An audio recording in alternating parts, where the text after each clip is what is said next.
Стереотипы и клише о русских. Вторая часть. Здравствуйте, дорогие слушатели! Добро пожаловать к следующему выпуску подкастов Russian in Context с Иной и Ириной. Спасибо, что вы сегодня слушаете этот подкаст и изучаете русский язык вместе с нами. Сегодня с вами Ина. Подкасты Russian in Context предназначены для слушателей со средними знаниями русского языка, для тех, кто уже достаточно хорошо понимает русский язык и хочет улучшить свои знания, свой словарный запас простым, естественным и эффективным путем в контексте. Транскрипцию к каждому подкасту вы найдете на нашей странице russianincontext.com.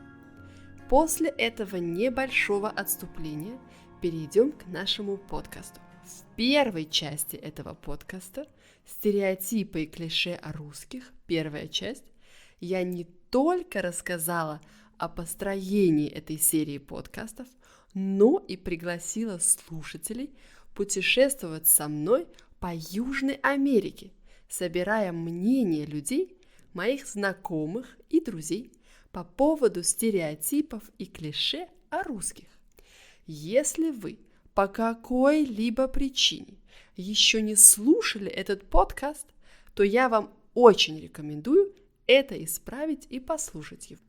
Напомню, что как современная Шахерезада из сказок «Тысячи и одной ночи» я приглашаю вас путешествовать со мной дальше.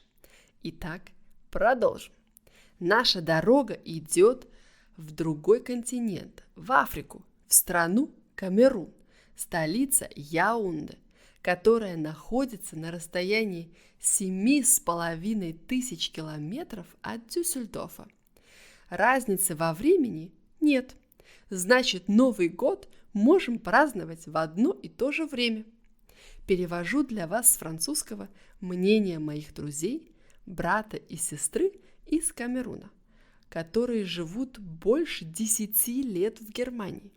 Начнем с мужского мнения. Понаблюдайте, как меняется информация. Русские не расисты. Они очень открыты к другим культурам и людям. Мужчины очень смелые, даже не боятся пойти на конфликт с африканцами. Это что-то значит. Женщины обычно очень красивы и заботятся о своем внешнем виде, который является их капиталом. Красота в этом случае имеет большее значение, чем интеллект. Распространяется это, конечно же, не на всех. А теперь к женскому мнению из Камеруна. Русские женщины любят красиво одеваться, особенно любят норковые шубы. Поэтому я думаю, что содержать русскую женщину может дорого обойтись. Женщины очень красивы и пользуются большой популярностью у немцев. Иногда русские женщины очень капризны и напоминают человека, который из всего делает драму, то есть истерички. Из Камеруна мы передвигаемся дальше по Африке, в страну Нигерия, столица которой является Абуджа. Она находится на расстоянии почти 6500 километров от Дюссельдорфа. Разницы во времени тоже нет. Это информация моих знакомых, которые уже несколько лет живут в Германии.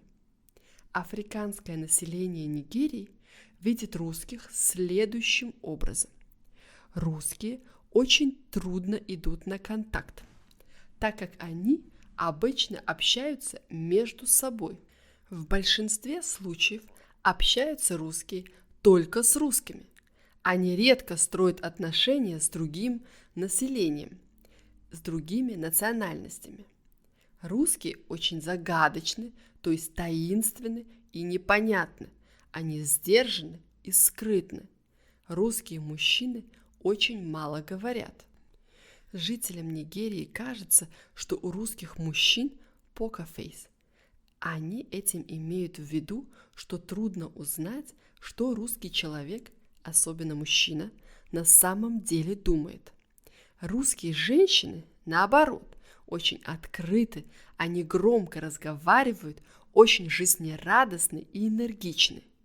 На них очень приятно смотреть, так как они в основном отличаются очень красивой внешностью, отличаются красотой. Русские пьют очень много алкоголя, особенно водки.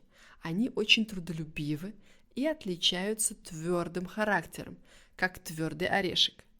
Если русские женщины внешне очень красивы, то русские мужчины впечатляют накачанными мускулами.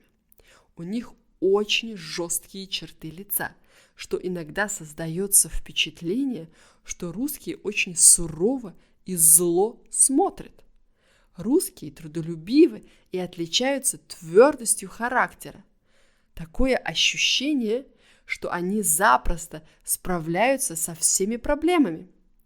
Теперь мы путешествуем дальше по Африке и попадаем в Египет, столица Каир, которая находится всего в 5000 километров от Дюссельдорфа. Разница во времени составляет всего 1 час.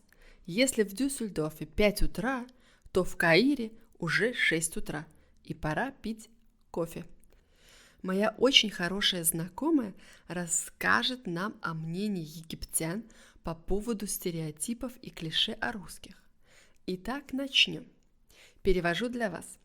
Стереотипы и клише построены обычно на предрассудках и иногда, чтобы просто посмеяться. Все люди разные, и чтобы на самом деле узнать человека, его внутренний мир, его культуру, с ним нужно ближе познакомиться. Познакомиться с его традициями и культурой, с его индивидуальностью. Так как я совсем не знаю Россию, мне очень хотелось бы туда поехать. Все мои знания и идеи, что касается стереотипов о русских, базируются на том, что мы видим в фильмах, сериалах и новостях, что мы слышим по радио или что мы читаем в газетах и в книгах. Мы начнем с того, что русские внешне очень красивые люди. Они высокие, со светлыми волосами и голубыми глазами, с очень приятными чертами лица. В Египте люди с удовольствием смотрят на русских, заглядываются на их красоту. В дальнейшем впечатляет мужество русского человека. Очень трудно представить себе русского мужчину, который плачет и проливает горькие слезы или боится чего-то. Мы верим, что русский человек может выжить, находясь где угодно, находясь в каких-либо условиях. Мы уверены, что русские способны сами нарубить дрова, растопить печь, зажарить дичь и построить дом. Это показывает их огромную силу. Вам, конечно же, знакомо это клише, что русские пьют водку. Нам в Египте кажется, что они пьют водку целый день. На завтрак – водка, на обед – водка, и на ужин тоже водка. Так как они вообще не пьянеют, мы думаем, что они начинают пить с детства, поэтому уже привыкли. Просто шутка. А что касается юмора, мы думаем, что у русских очень черный юмор, что русские не проводят целый день смеясь. Русские не смеются просто так. Это должен быть юмор интеллигентный и немного черный. Я также думаю, что у них очень строгий, прямолинейный характер. Я представляю себе, что на работе им нравится, чтобы все было идеально, правильно, на 100%, что они очень серьезно относятся к качеству работы и хорошим результатам. Мне кажется, что иметь русского начальника, директора или шефа было бы немного страшно. Поэтому я думаю, что русские должны быть очень строгими, требовательными и суровыми. Также я могу себе представить, что русские очень гордятся своей историей. Это делает их конкурентоспособными. Если мы подумаем о чемпионате по шахматам, Олимпийских играх и выдающихся людях, думаю, что русские гордятся способностями и талантом своих шахматистов и спортсменов. Гордость своим происхождением, своей родиной, своей страной заложена в крови, заложена с детства.